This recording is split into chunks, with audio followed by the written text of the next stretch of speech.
país en histórico Venezuela. Trabajo arriesgó su vida.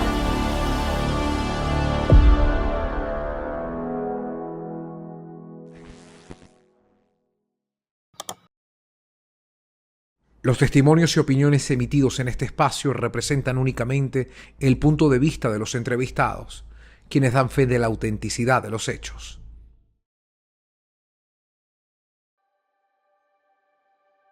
Y llegamos a ustedes gracias a Selex Samsung, Banesco Banco Universal, Banesco contigo. Flaquito de San Moritz, único como tú. Frigilux, te regalamos tiempo. Orca Chemicals, la protección que tus techos y paredes necesitan. Intilac, tu marca confiable de higiene y cuidado íntimo, íntimamente confiable. Blue Medical Pharmaceutical, tu salud es con la cajita azul. Cobadis, agencia de viajes y turismo.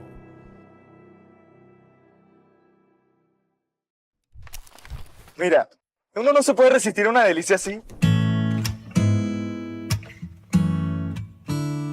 Miguel de León es uno de los últimos grandes galanes de la televisión venezolana. En la mayoría de los casos representó personajes de valores, respeto y palabra firme en una industria que ya empezaba a transformarse. Luego vino una pausa obligatoria, las producciones dejaron de hacerse y el silencio se impuso. Ese tiempo lo llevó a volcarse en su mejor plan, la familia, pero también a replantear objetivos y a reflexionar sobre su pasado, pero sobre todo, sobre quién es hoy.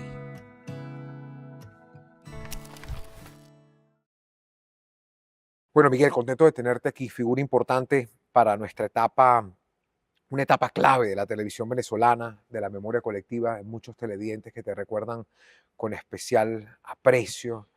Y sí quisiera conversar contigo desde otro lugar, desde el Miguel León, desde ahora, ¿no? Quisiera preguntarte, para arrancar, más allá de darte la bienvenida, ¿en qué etapa estás hoy? ¿Dónde está Miguel de León hoy en día? ¿Cómo se ubica? ¿Cómo se describe? Bueno, para empezar, gracias por esta invitación a tu programa. Y bueno, voy a partir diciéndote que esto es realmente algo grande lo que me está ocurriendo en este momento, porque mucha gente cuando empiezan las crisis, que todos las tenemos, y en el mundo del arte y de la televisión tenemos una crisis bastante aguda, la gente dice reinvéntate, ¿no? Reinventarse no es fácil cuando tú te dedicas a esto, porque es un mundo bastante alejado de todo lo que significa el comercio, el empresariado, son mundos aparte. Y es un poco difícil. Hay quienes tienen quizás esa semilla, pero hay quienes no la tienen, ¿no? Yo no soy muy de la semilla del comerciante.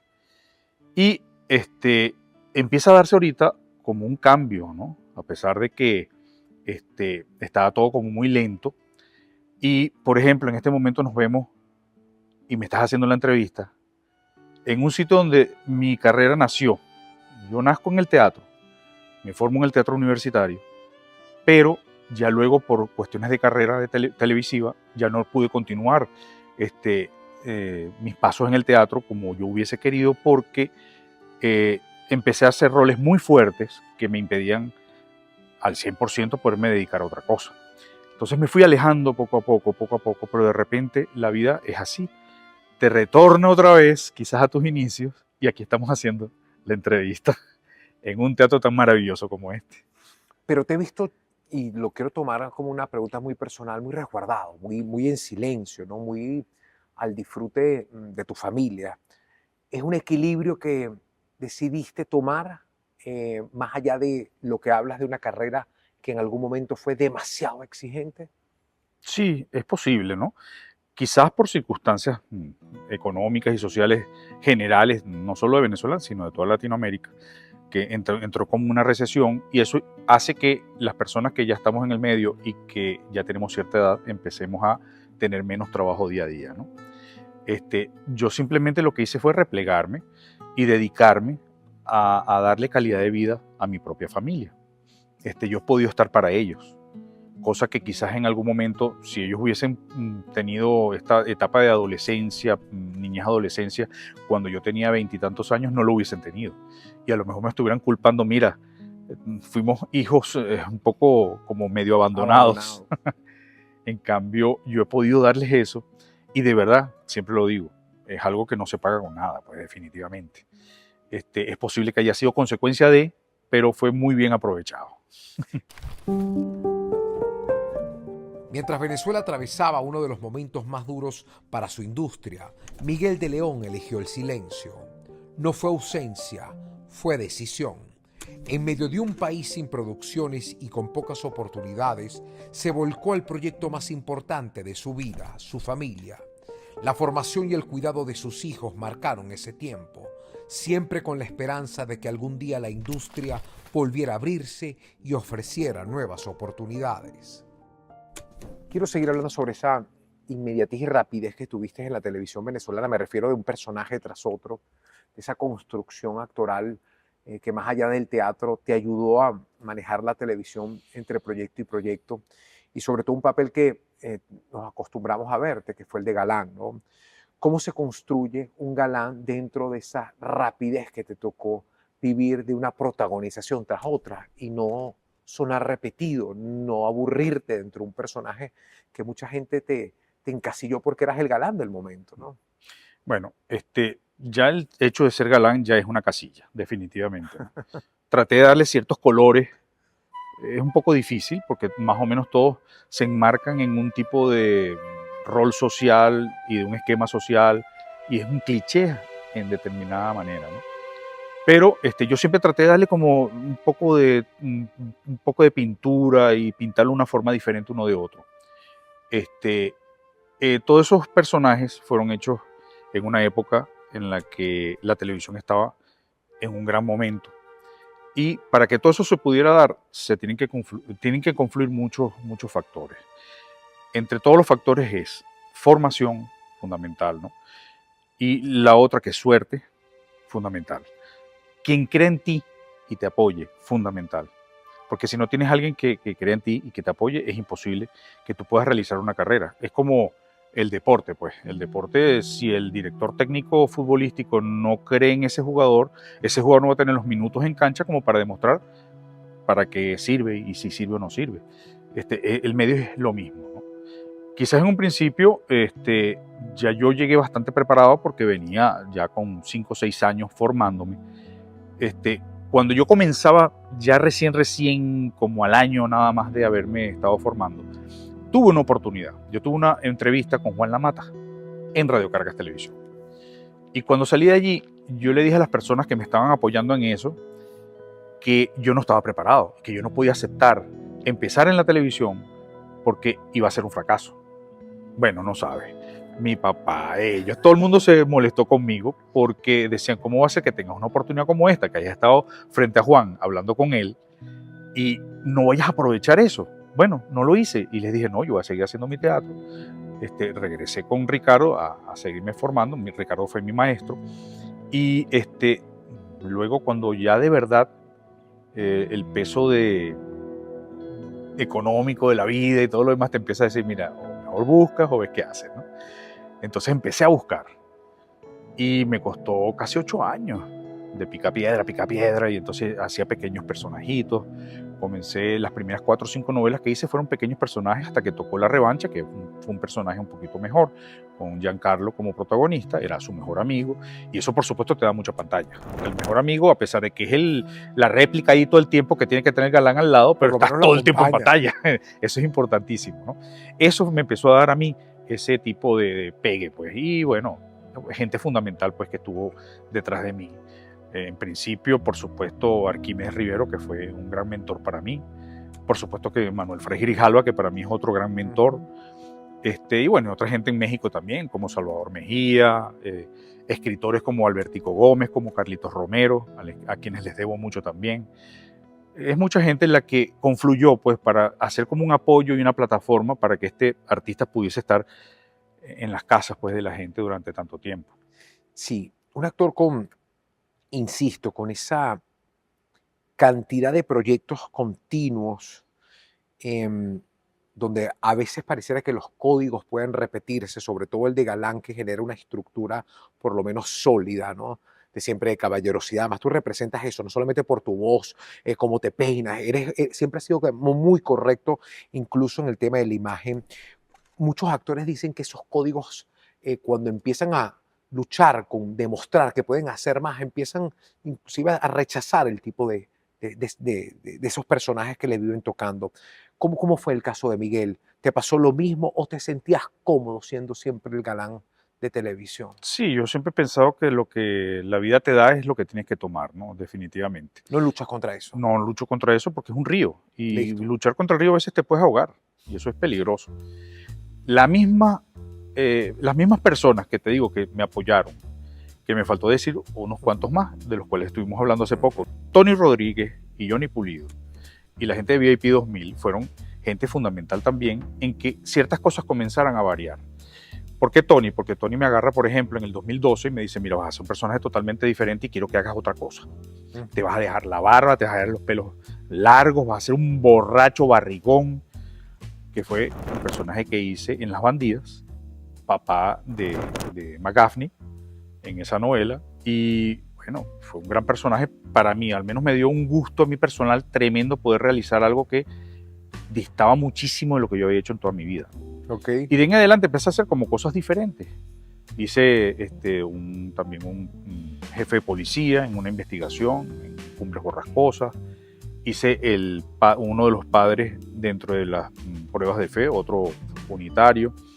Hice también un personaje de un gobernador que era medio tarambana, como diría mi mamá. Y bueno, empezó a variar, muchas cosas variaron, sobre todo el tipo de personajes que estaba realizando. Y bueno, y hace poco he estado haciendo pruebas, que las cuales no puedo decir mucho, ¿no? Ciertos demos, con otras cosas también diametralmente diferentes a lo que yo había hecho en toda mi carrera. Y esta obra que voy a hacer ahorita en Venezuela también dista mucho de todo lo que yo he hecho. Entonces se están presentando cosas que quizás me dan la oportunidad de regresar a mis inicios, a mi esencia de más investigación, ¿no? Y de ese tipo de trabajo. Y esos personajes pulcros, de valores, hombres buenos que hiciste, ¿tienen mucho de Miguel? ¿Habían recursos importantes de Miguel? O, por ejemplo, ¿cómo se construye un personaje cuando la gente dice es que Miguel es un hombre bueno? Por decirte, cuando tienes esos valores de una otra manera bien arraigados. Bueno, para esos personajes se aprovecha, por supuesto, tu esencia y tu naturaleza. Tú demuestras lo que eres ya histriónicamente cuando haces todo lo contrario, cuando haces un villano, un asesino. Entonces la gente empieza a ver otras cosas que no habían visto antes, ¿no? Pero bueno, definitivamente también estamos aquí para utilizar lo que traemos en el maletín, ¿no? Pero eres un hombre bueno. ¿Dónde está el lado malo de Miguel? ¿Dónde podemos ver el lado ogro de Miguel? ¿Qué te saca, por ejemplo? Bueno, la injusticia, por ejemplo. La injusticia a mí me saca el ogro, me saca... Y no sería el malo, sería el justiciero, en todo caso. Claro, claro. ¿No? Poderle hacer, quizás, no pagar mal con mal, pero sí tratar de darle un tate quieto, ¿no? Al que hace el mal. O sea, definitivamente. Durante casi 2 décadas, Miguel de León fue un rostro constante en la ficción venezolana. Protagonizó historias que marcaron época y construyó un galán distinto. Compartió roles estelares con figuras como Sonja Smith, Natalia Streignar y Ana Karina Manco, en una televisión que producía sin pausa. Incluso su historia personal se cruzó también en la pantalla junto a Gabriel Spanik. Fueron años de trabajo continuo, protagonizaciones y una presencia que ayudó a definir una era de la televisión venezolana. Vámonos a México, ¿no? Tu llegada a México fue muy significativa para tu profesión, pero también para tu público. Hiciste muchas novelas infantiles o programas infantiles, te convertiste en el papá ideal, en el maestro o el adulto de confianza para los niños, ¿no? ¿Estás consciente tal vez que esa generación de niños ya creció y que se debe estar preguntando, porque uno sabe lo que pasó aquí, pero esos mexicanos, ¿qué fue de Miguel de León? Sí, de hecho, recibo mucho feedback a través de las redes de mucha gente de allá que dice, bueno, ¿qué pasó? ¿Por qué te fuiste? Deberías regresar. Aquí tienes un puesto y cantidad de cosas así. No están muy al tanto, por supuesto, la gente de cómo son las cosas en el medio, ¿no? Y de cómo al alejarse uno, los contactos se pierden y hay muchas cosas que terminan enfriándose a través del camino, ¿no? La llegada a México fue para mí, por supuesto, fundamental. Me caso, llegó a México el escritor de la novela, en ese momento de La Usurpadora, Carlitos Romero, había llevado, por supuesto, de la mano a la ex esposa mía, a Televisa. Y ya estando yo allá, él dice, bueno, ¿por qué tú no trabajas aquí también? Yo todavía estaba contratado por Venevisión. Me habían dado un año sabático. Y entonces él me dice, bueno, ya que tienes el año sabático, no estás cobrando ni nada, tú puedes hacer algo aquí. Y me hace ese pequeño personaje en La Usurpadora, que estaba previsto, pero no sabían todavía quién lo iba a hacer. Y dijeron, bueno, que mejor que tú. Y hago el Douglas Maldonado de La Usurpadora, a quien, bueno, le debo mucho también a ese personaje porque me abrió las puertas, pues definitivamente un mercado que es fabuloso, porque es innegable que el Hollywood, si existe un Hollywood de las telenovelas, es Televisa y es México. Empiezo entonces a hacer ese personaje y después de ahí ya yo dije, bueno, ya empecé, ya tengo que seguir, regresé a Venezuela en un viaje, puse la renuncia en Venevisión. En aquel momento no fue muy bien visto porque dijeron, bueno, si estás en plenitud aquí, y dije, bueno, es que definitivamente yo creo que las parejas deben estar juntas, ¿no? Y hay que echarle pichón donde se pueda y como se pueda, ¿no? Entiendo entonces que esa decisión fue más profesional y familiar en ese momento. Claro, o sea, fue fundamental porque para mí siempre la familia ha sido fundamental. Quizás ha estado siempre en el primer lugar. Mis padres, mi pareja, siempre. Ahora mis hijos también. Eso es para mí primer lugar y trabajo es segundo lugar. Hay gente para la que es todo lo contrario, pero para mí lamentablemente no puede ser así. Tengo que poner siempre a mi familia adelante. Y por esos valores fue que empecé a tomar decisiones y por ahí me llevé. El salto a México llegó por una coyuntura decisiva. Su entonces esposa Gabriela Spanik protagonizaba La Usurpadora, una de las telenovelas más importantes de la televisión hispanoamericana. Miguel de León decidió asumir el reto. Poco a poco fue abriéndose espacio en una industria mucho más compleja y competitiva. Un proceso gradual de trabajo constante donde comenzó a hacerse su nombre y a lograr sus propios objetivos. Estuve como 2 años esperando una buena oportunidad. En el interín me salieron 2 personajes pequeñitos, pues uno en una novela con la que hizo La Dueña, con la ex esposa del Güero Castro, Daniela Castro. ¿No? La otra. Bueno, no me acuerdo ahorita muy bien de los nombres allá, pero trabajé en varias novelas y por fin, ya cuando voy a hacer Carita de Ángel, se presenta ese casting y había una terna. Hubo una cosa que me benefició, era que a los actores, en términos generales, les da miedo trabajar en novelas infantiles, porque hay una presunción de que los niños te roban el show. Igual que si el protagonista es un animal, también te va a robar el show. Entonces hay un poco de miedo, pues, de parte de los actores a hacer eso. Y yo dije, no, es que esto es una gran oportunidad. Los 2 actores que estaban en la terna no querían hacerlo, pero estaban obligados por Televisa a hacer el casting como tal. Yo lo hice también. Y bueno, terminaron decidiendo por mí, por muchas razones, porque había como que más flexibilidad. Sabían que yo podía prestarme para muchas cosas que a lo mejor estos otros 2 actores no podían prestarse. Y así fue. Realmente, quizás la gente no lo ve quizás de esa manera, pero fue una de las novelas que me dio a mí la oportunidad de poder representar más personajes en un solo proyecto. Porque cada sueño de la niña era un personaje diferente. Y era una oportunidad para mí, para divertirme, para gozarlo. Muy teatral, de hecho, ¿no? Y eso, bueno, me dejó mucho, pues, definitivamente. ¿Por qué dejas México? ¿Por qué tomas la decisión luego de esa oportunidad que te da esa cercanía con el público mexicano? Decides retornar, luego de decir, bueno, ya estoy listo en México, ahora no, Venezuela otra vez el regreso. Lo que pasa es que, bueno, son varias cosas, ¿no?, que se juntaron a un mismo tiempo. Una de ellas, por ejemplo, fue los cambios de estrategia de Televisa en sus cuestiones financieras. Al principio del 2000 comienza también una crisis general televisiva en toda Latinoamérica. Empezó a descender quizás un poco los ratings, empezó a descender también la presencia de los anunciantes en televisión. Y eso hizo que ellos se tuvieran que reestructurar. Y o sea que cuando hay reestructuraciones, lo primero que se ataca son los contratos. A muchos actores extranjeros nos empezaron a quitar los contratos. Yo me acuerdo que al mismo tiempo fue Lizazo y yo, Saúl Lizazo, con el carrerón que tenía hecho en México, y a él también lo pasaron a producción. O sea, si trabajas, cobras, si no trabajas, no cobras. Vas a discutir ahora tus contratos por producción. Y por supuesto yo tuve ciertas discusiones con gerentes de Televisa en las cuales yo le decía, mira, mi situación en este país no es la misma que cualquier otro. Yo soy un actor extranjero, no tengo bienes en este país, yo no tengo un apartamento propio, por ejemplo. Tengo un carro propio porque lo compré con el sueldo que ya me he ganado aquí, pero me pones en una condición bien difícil, ¿no? Y bueno, me dijeron, bueno, esas son ya determinaciones de la empresa y así es. Después de esa determinación de quitarme la exclusividad, yo hice como 3 novelas más. Entre ellas Alegrías y Rebujos, una que terminé haciendo también con Salvador Mejía, que fue realmente la última que hice antes de venirme. Y también hice algunos casos de la vida real, Mujer Casos de la Vida Real, antes de venirme. ¿Qué es lo que pasó? Que me llamó Arquímedes Rivero, él a nombre de Venevisión, y por supuesto también Manuel Frey Grijalva, que estaba junto con él en esa toma de decisiones, para que yo me viniese a Venezuela a trabajar en Venezuela, y me tenían planteadas 3 novelas.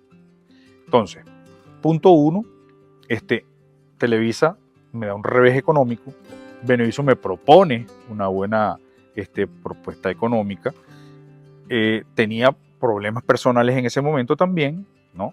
Tras la separación, y necesitaba estar en mi país, con mi familia, y dije, bueno, todo eso junto, aquí no hay nada que pensar. Yo sí dije ya, yo regreso, o sea, dame un chance, igual ya yo no estoy contratado con carácter de exclusividad, voy a estar allá un par de años y me regreso. Eso nunca pasó, nunca regresé. ¿Por qué? Porque aquí se unieron muchas cosas, fue un hilo en el cual, bueno, me fui quedando, y bueno, aquí estamos todavía el día de hoy. Miguel, la gente te percibe como un hombre tranquilo, sin escándalos y muy cuidadoso de tu vida personal. ¿Eso fue una decisión desde el principio o se aprende con los años? Siempre fue así. Cuidadoso de tu espacio, de tu silencio. Sí, soy conservador en ese sentido, porque siempre he tratado de mantener una distancia entre los personajes que hago y yo. Quizás eso también ha llegado al punto de también establecer una diferencia geográfica, incluso, de que quizás mi vida no sea tan expuesta. Nunca me gustó. Han habido etapas en mi vida que han sido muy expuestas, pero no era realmente lo que más me gustaba. Yo prefiero que mi vida sea como más íntima y guarda eso para mí. Sé que es muy difícil, por supuesto, porque uno está dado a un público. Y bueno, nunca me he negado a que el público conozca a mi familia, conozca a mis hijos, cuáles son las labores que hacen. Pero siempre he manejado como un límite y trato de mostrar las cosas como más importantes, ¿no? Una cosa, mi hijo metió un gol, entonces publico el gol. ¿Entiendes? Pero no todo en generalidad, toda mi vida expuesta en las redes no me gusta. Por ejemplo, mi hija tuvo una parte maravillosa en Oklahoma y yo la muestro porque me encantó, porque me pone a llorar, porque para mí es realmente emocionante verla y lo expongo, ¿no? Pero no todo, entonces hay como límites, ¿no? ¿Y cuándo sientes o cuándo sentiste que había un límite o tenías que poner límites entre lo privado y lo público? Porque bueno, empezaste muy joven. También el tema del éxito, la fama, una esposa espectacular, un tipo con toda la fuerza y el respaldo del público y escénica. ¿Cuándo se decide poner en límites? ¿Cuándo entra esa madurez? Que muy pocos, porque a veces otros entran en esa vorágine del escándalo y bueno, les funciona y es respetable. Cuando tú dijiste, no es lo que quiero. Precisamente porque empezaron a pasar cosas y escándalos que no me gustaron. Y cuando yo pude dar un giro en mi vida, ¿verdad? Y, por ejemplo, en el caso de lo que yo decidí después de la separación, fue, si yo rehago mi vida, no la rehago dentro del medio, de ninguna manera, para nada. Porque no es algo que realmente me guste y con lo que yo vivo bien. Y bueno, me abría la vida, pero la vida de la gente común, ¿entiendes? Ahí fue que conocí a mi esposa actual. Y bueno, realmente los mejores años de mi vida han sido con ella. Han sido maravillosos porque no solo por los frutos que hemos traído, por lo que hemos emprendido como empresa, ella y yo, sino por lo que hemos vivido también, que mucha gente no sabe, ¿no? Que han sido cosas duras, pero que nos han a nosotros enseñado y nos han dado una experiencia de vida que yo nunca antes tuve. Yo empecé con Jennifer ya teniendo más de 40 años y yo no había vivido una cantidad de cosas que he vivido con ella, como por ejemplo la paternidad, ¿no? que para mí era fundamental. Quizás eso era lo que Y en cierta manera me hacía falta a mí, porque las novelas infantiles me complementaban esa parte que no tenía, y por eso me daba tanto y me encantaba tanto trabajar con los muchachos, ¿no? Con los niños. Y bueno, ahora lo vivo también en mi casa. quiero hablar justamente del lado paterno de tu esposa actual, de Jennifer, y sobre todo lo que te ha dado en tu vida personal. ¿Cómo ves ese balance hoy por hoy en lo que has podido sí, cosechar a través del equilibrio familiar y el equilibrio personal? Bueno, yo creo que hay muchas palabras que lo pueden definir. Que estoy realmente realizado.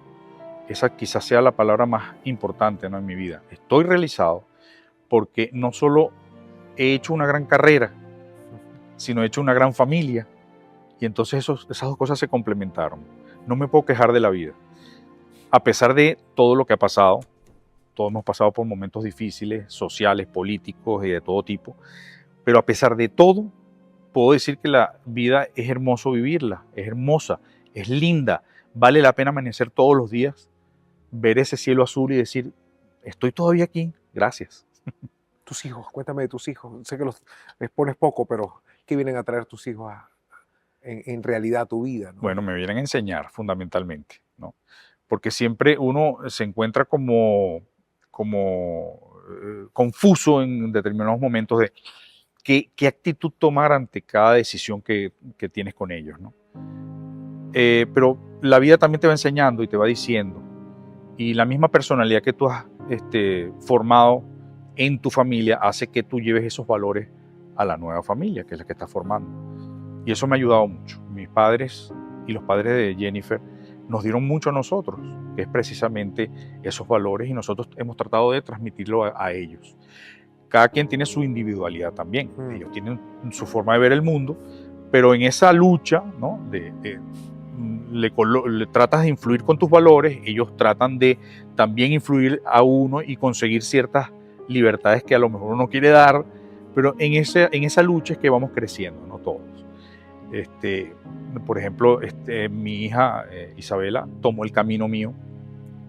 Creo que me ha superado con creces porque no solo actúa, canta y baila, da clases. O sea, ya a su corta edad es una profesional que yo hubiese querido a los 19 años tener ya lo que ella tiene, y yo no lo tenía, definitivamente. Yo lo conseguí mucho después, ¿no? Estefano es un muchacho que es un deportista, fundamentalmente. Es un buen estudiante. De hecho, ha ganado varias veces excelencia académica en el Atillo. Ha estado por ejemplo, ya lo condecoró un par de veces Elías Sayek. Y pero tiene una vena muy grande por lo que es el deporte. Lamentablemente no me acompaña a nivel futbolístico en cuanto a fanatismo. Él es madridista, yo soy del Barça. Pero ¿sabes qué? Me lo gané en el béisbol venezolano porque es más magallanero que yo. Quiero seguir reflexionando sobre la vida, sobre lo que ocurre, cómo ves lo que pasa a través de los años. Volvamos a tus años de joven, de plenitud, y sobre todo hablar del amor. Cuando dos figuras públicas jóvenes con éxito se enamoran, ¿realmente se pueden vivir una relación en privado? Siempre ha sido un debate. Cuando dos personas tienen tanto éxito y son tan queridas, tan seguidas, ¿qué tan limitado es todo lo que ocurre para el público? Bueno, yo pienso que quienes han conseguido éxito en ese tipo de relaciones son la gente que ha sabido cerrar la puerta al medio cuando están en la fase de familia, de su casa. Si esa puerta queda abierta es un poco más difícil, ¿no? ¿Por qué? Porque la exposición hace que tú vivas para eso, vivas para la exposición, y es un poco difícil llevar eso con una vida que familiarmente hablando no tiene nada que ver con lo que los medios hacen y lo que quieren mostrar, ¿no? Entonces, pienso yo que si esas vidas no tienen algo de escándalo, entonces como que no es llamativo. Y si tú te das a eso, tienes que generarlo para que realmente llame la atención a esas puertas abiertas que vives y que tienes constantemente abiertas, pues. Entonces, por eso sí hay que tener ese límite, ¿no?, que yo siempre he tratado de conservar. Se me hacía muy difícil en aquella época, por supuesto, porque era imposible. 2 personas del medio es imposible que mantengan las puertas cerradas. ¿Y qué pesa más? La juventud, ¿qué pesa más de no tener tal vez el control o esas puertas cerradas, ¿no? La juventud por su inexperiencia, el éxito a tan temprana edad o sobre todo la exposición, ¿no? Que independientemente que se quieran esconder, los flashes y la atención están encima de ustedes. Lo que pasa es que yo pienso que muchos de nosotros tenemos una confusión en cuanto a qué es lo que realmente nos vende. En vez de pensar que a nosotros nos vende un trabajo, nos vende un personaje, pensamos que nos vende lo que precisamente está todo fuera de esta escena. O sea, no está hasta aquí, sino más allá, en la calle. Y no es realmente eso lo que nos trae a nosotros, lo que nos da una oportunidad en un medio, ¿no? Nos da una oportunidad, una calidad, una fuerza histriónica, una cantidad de bondades que podrías tener que a la gente le gusta, como el carisma, ¿verdad? Eso es lo que te lleva. Todo lo demás está de más, o sea, eso no te lleva a ti a... Que sí, que bueno, en la farándula el escándalo es importante, pero es más que todo, es como un complemento que no es realmente necesario. Y en esa etapa, insisto, ¿qué es lo más difícil? Lo que pasa entre 2 personas públicas, lo que pasaba entre ustedes, o lo que se decía afuera, o lo que se dice, lo que se inventa. Bueno, hubo un gran tiempo en el que eso no sucedía, o sea, realmente no pasaba nada afuera, porque llevamos algo, una forma de ser intachable hasta determinado momento que, bueno, que fue realmente cuando todo se rompió. Entonces, pienso que hasta en cierta forma, al menos yo, por mi parte, lo llevé bastante bien. ¿Por qué? Porque tengo esa forma de ser, pues yo no soy escandaloso, nadie me vio en malos pasos, ni con mi primera pareja antes que mi ex esposa, ni con ella, ni con mi actual pareja. Entonces, soy así. El problema es que soy así. Hay un patrón, sí. Hay un patrón, entonces para mí no afecta, no me afecta. Ya no sé la contraparte, las decisiones que pudo haber tomado ya son su problema, pues definitivamente. Y si que fue así, si tomó una decisión, bien tomada está, porque está de acuerdo a sus propios parámetros. Yo muero diciendo que yo estoy en paz conmigo mismo. A este programa nunca lo he puesto en dimes y diretes con nadie. A mí me gusta hablar bien de las personas. Si pudiéramos tener una buena imagen o reflejar esa buena persona que hay detrás de Gabriel Spanik, ¿cuáles son esos valores? ¿Qué te identifica o qué te identificó? Valores familiares, que los tiene muy, muy grandes. Definitivamente su familia para ella es lo más importante y eso es bonito, eso es chévere. Quiere su país, eso es chévere también. Es muy trabajador, también lo es. Muy trabajador, definitivamente. Está hecha para estar en unas tablas, está hecha para estar frente a unas cámaras. Y eso también es muy importante. Sí, son muchas las bondades pues, que hay en ella. La historia de Miguel de León y Gabriel Spanik fue más que una etapa profesional. Fue un matrimonio que marcó una época, pero también tuvo su momento de quiebre. Tras varios años juntos, la pareja decidió separarse y tramitar el divorcio.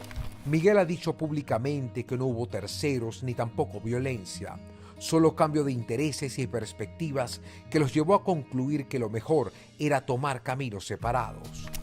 También desmintió falsas acusaciones relacionadas con su ex, subrayando que prefieren mantener respeto mutuo y no alimentar polémicas. Hoy eres un actor muy recordado que, como bien comentamos, esperamos nuevamente con todo lo que está ocurriendo en el país verte un poco más activo, es lo que uno quisiera. Otra cosa es lo que Miguel quiera. ¿Qué es lo que quieres tú, Miguel? ¿Te gustaría retomar el medio como lo viviste en aquellos años o por el contrario, hay una decisión familiar de estar resguardado y mantener tu familia como centro? No, yo pienso que ahora ya es el momento del equilibrio. Ya tuve una gran etapa en mi vida en la que estaba totalmente abocado a mi carrera, otra etapa en la que he estado totalmente abocado a mi familia y ahora toca el equilibrio, ¿no? Y de volver ya en mi madurez, ¿no? Empezar a mostrar ahora el abuelo, el papá del abuelo, o el bisabuelo también puede ser. Llegar hasta donde se pueda, hasta donde lo permita la vida, ¿no? ¿Qué te mueve más? ¿Actuar siempre en lo que se pueda o elegir muy bien cuando puedes hacerlo, Miguel? Sí, ha habido ocasiones en que he tenido que elegir. No ha sido siempre porque, mal que bien, los personajes que me ha tocado hacer en su mayoría han sido personajes plegados a lo que yo creo que debo hacer. Han habido personajes que no. Por ejemplo, una vez al principio de mi carrera en una película me plantearon un desnudo total y yo decidí no hacer la película. No la quise hacer porque yo dije, no puede ser que comenzando mi carrera empiece así. O sea, yo puedo quizás a mitad de carrera hacerlo, ya con un nombre hecho. Pero por cualquier confusión siempre es un poco delicado comenzar la carrera de esa manera. Y no quise hacerlo. Entonces sí, veces uno tiene que decidir. Sobre el país, Miguel, eres un hombre, inclusive, insisto, que ha mantenido sus posiciones, más allá de que están claras, eh, bien controladas, ¿no? Sobre todo un país que es muy emocional y muy reactivo. Eso habla de un control, eso habla de un cuidado. ¿Cómo ves el futuro sabiendo que tus hijos están aquí? ¿Cómo anhelas el país y cómo ves un poco todos estos cambios que están suscitándose hoy en día, ¿no? Bueno, yo veo una luz al final del camino. Antes quizás era un poco difícil, sí se ve una luz. Pienso que estos acuerdos van a llegar a buen término y creo que va a resultar cosas buenas de todo esto. Creo que el país, Venezuela, tiene un potencial tremendo. En muy pocos años Venezuela podría tener aquella atmósfera que tenía quizás hasta los 80s, 90s, ¿no? Que tuvo una muy buena atmósfera, a pesar de errores que también se cometieron en el pasado. Los errores en este país vienen de hace muchos años, muchos, décadas incluso. Pero hay que corregir una cantidad de cosas y yo pienso que los acuerdos que están por venir son acuerdos que van a realmente facilitarnos la vida, va a abrir cantidad de cosas y va a ser de nuestro país un gran país, mucho mejor de lo que es. Tú vives en Venezuela. Vivo en Venezuela, sí. En el 2004 llegué a Venezuela y no me volví a ir. He viajado, pero no me he ido. ¿Y a qué te has dedicado todos estos años, Miguel? Fundamentalmente, bueno, a ciertos negocios pequeños que yo he ido haciendo, pero no fue lo fundamental. Lo fundamental fue la familia. También, por supuesto, he tenido ahorros en mi vida que los logré hacer con todo el trabajo que he hecho. Y Televisa, o las novelas que hice en Televisa, son novelas que me producen también dinero a la larga porque ellos pagan royalties y los royalties son muy buenos también. ¿Cómo ves esa distancia con la industria venezolana, ¿no? Más allá de que la industria venezolana está muy disminuida, pero siempre se ha respetado el derecho de los actores. Muchos actores reclaman justamente ese derecho. ¿Tú crees que una nueva industria puede ofrecer como base esas posibilidades o esa no es la posibilidad, ese derecho que tienen ustedes los actores de cobrar sus regalías? Sí, por supuesto que eso es un derecho que deberíamos tener todos. Cuando en Venezuela se empezó a hablar de honorarios profesionales, ahí se rompió con ciertos derechos como los royalties. Yo me acuerdo que en la década de los 90 quizás no cobrábamos royalties por todas las ventas que se iban a hacer a lo largo de todo el camino que la novela tuviese internacional, pero sí al menos cobrábamos los primeros 4 países. Ya después de entrar en honorarios profesionales, ya no. ¿Qué pasa con países como México? En México tú cobras unos honorarios profesionales, pero también la ANDA te paga un diario. En cuanto a ese diario que te paga la ANDA, es que se calculan los royalties, no lo que la empresa te está dando por honorarios profesionales que no generan ningún tipo de prestaciones sociales. Pero tiene las dos cosas.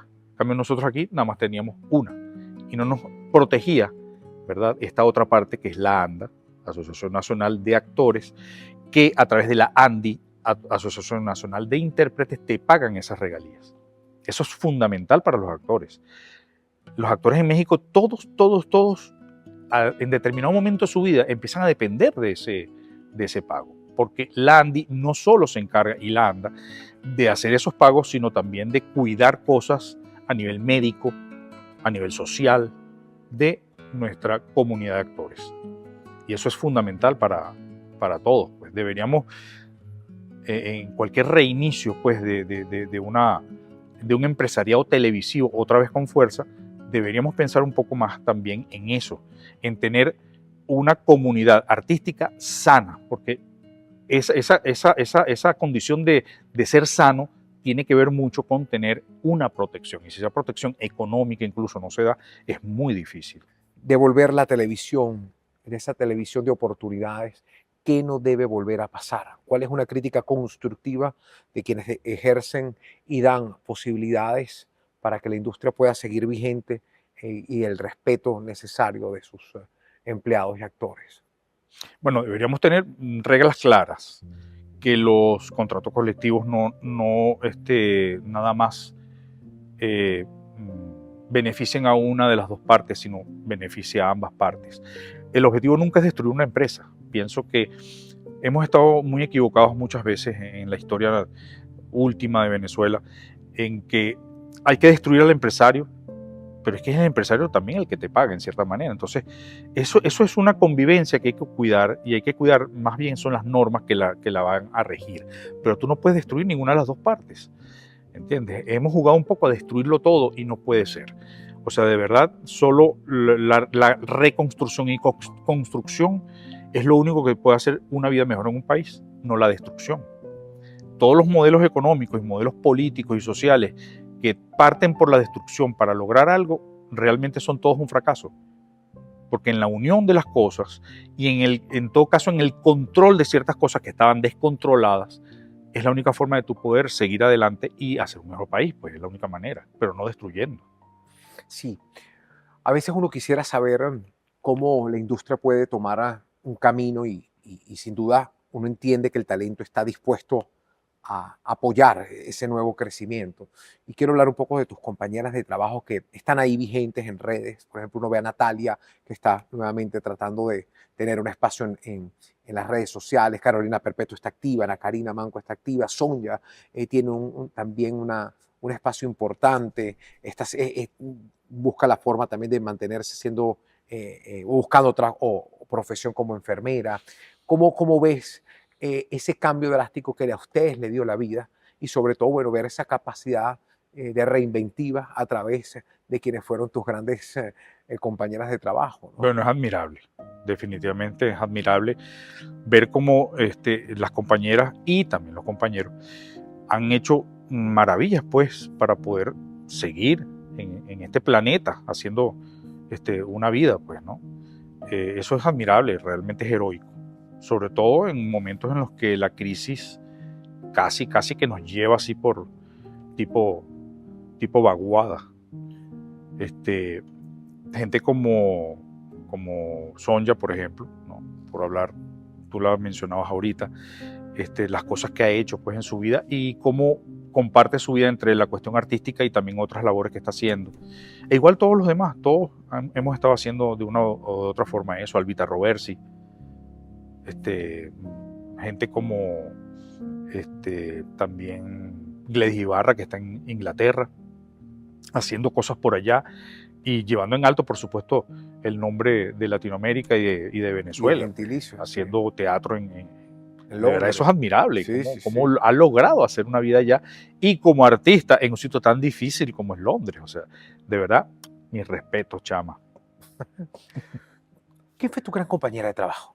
¿Quién fue tu compañera? Sí, es una pregunta egoísta, porque al final uno tiene que decidir y elegir, pero ¿con quién te sentías realmente cómodo estar en escena? ¿O te divertías? ¿Hay alguien en particular? Mira, para que tú veas, no hay ninguna que sea lo contrario a eso. O sea, todos fueron personas importantes en el trabajo. Y quizás más depende de mi postura, a lo mejor depende más de mi postura ante el trabajo que de cualquier aspecto de personalidad de cualquiera de ellas. Mi conducta siempre fue totalmente abierta totalmente. O sea, vamos a ser amigos. En ningún momento impuse una muralla entre mi pareja y yo en el trabajo, y traté siempre como de apoyarla, meterla dentro del trabajo y apapacharlas. A todas le hice lo mismo. Yo creo que me imagino yo, ojalá fuera así, que tengan esa opinión, ¿no? Yo traté a todas de apapacharlas. Entonces, eso no me da tiempo a mí de pensar si me cae bien, si me cae mal. No, o sea, sencillamente estamos aquí para trabajar, mucho más allá de si tenemos aspectos de personalidad que no sean compatibles. No es importante, porque lo importante es llevar un trabajo a cabo, defender una inversión que está haciendo un canal para que tú estés allí y defender esa inversión, pues, y hacer que ese canal gane plata y tú también. Esas son muchas cosas en las que debes pensar y no pensar en que creo que muchos actores se traban en esa pelea de la cuestión personal cuando el negocio está mucho más arriba y mucho más allá de esas pequeñeces, pues. Ya para ir cerrando, Miguel, ¿ves un cambio en la industria pronto?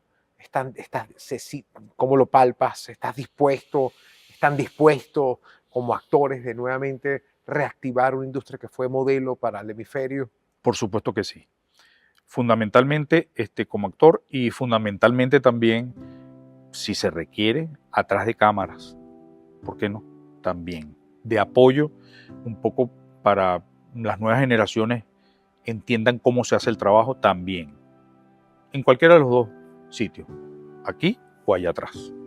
Mensaje para tu gente, para tus fanáticas, que tienes miles, mexicanas, uruguayas, colombianas. ¿Cómo ves esa relación hermosa que se ha generado entre ti y la audiencia femenina y que desea sin duda verte muy pronto? Bueno, ¿qué más? Simplemente plantearles el gran agradecimiento que les puedo tener, porque si no fuera por la persona que te sigue y la persona que quiere verte, tú no eres nadie. En este medio eso es así. Y luchamos precisamente por eso. Luchamos por servirle a ellos que están allí detrás de la cámara y quieren ver un trabajo y hacer catarsis con él. Entonces, eso es fundamental, pues. Y ya que están allí y te siguen, simplemente tú lo que puedes hacer es agradecerle. Yo sí tengo no errores, pero sí mis cosas un poco extrañas. Yo no soy tan comunicativo, ¿no? Entonces trato de vez en cuando de hacer algún post donde trato de comunicarme más con la gente, porque sí me cuesta un poquito esa cosa muy directa, ¿no?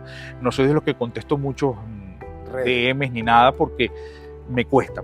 La relación directa es un poco fuerte para mí, pero ya es una cuestión de personalidad que tengo, que bueno, siempre he luchado con eso. Por eso es que soy tan discreto y tan conservador en mi vida, pues. Quizás eso es un poco una desventaja, ¿no?, en este medio.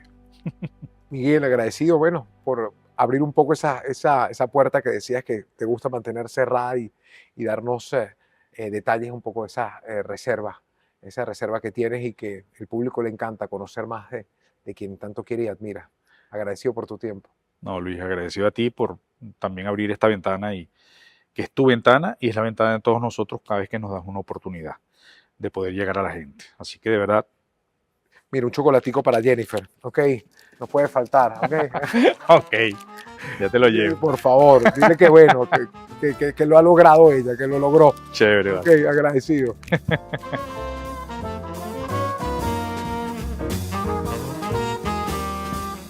Galán, protagonista, esposo y padre, la historia de Miguel de León no se mide solo en novelas ni en aplausos. Estuvo en el centro de una industria que luego llegó al quiebre, al silencio y a la pausa obligatoria cuando las historias dejaron de contarse. En lugar de insistir en el ruido, eligió la familia y la crianza. La reflexión reemplazó así el set y la espera al protagonismo. Y en ese silencio fue encontrando otra forma de estar y de entender así su propia historia.